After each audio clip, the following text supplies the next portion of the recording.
আসসালামু আলাইকুম। সাধারণ রান্নাঘর থেকে আজকে কলা রান্না করা দেখাইতাছি। আমার নিজের হাতে বোনা কলা গাছ, সেই গাছে কলা হইছে। তো সেই কলা কয়টা কেটে এরকম রান্না করব আজকে শিং মাছ দিয়ে, যেহেতু শীতের দিন। এখন শিং মাছ খেতে অনেক মজা। হলুদ, মরিচ, লবণ, পেঁয়াজ সব কিছু একসাথে উপকরণ দিয়ে লাড়াচাড়া দিয়ে কষাইয়া সুন্দর মতো কলাটাকে কেটে রাখছিলাম।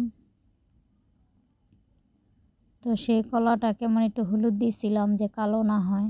তো অনেক সুন্দর করে এটার পানি ছাড়া কষাইতেছে। সুন্দর মতো কষায়া কলাটা একদম কচি, নরম, সফট।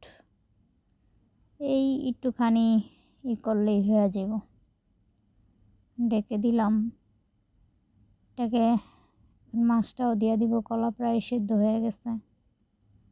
মাছটারে দিয়া একটু হসপাতাও দিয়ে দিব, ডেকে দেব। কতক্ষণ পরে উঠায় যে হসপাতাগুলি কেটে সুন্দর করে কুচু করে দিয়ে দেব। তো দেখতে দেখতে আমার তরকারিটা হয়েই গেল। লাইক, শেয়ার, কমেন্ট ও সাবস্ক্রাইব করবেন আমার চ্যানেলটা। সবাইয়ের অনুরোধ রইল। ধন্যবাদ।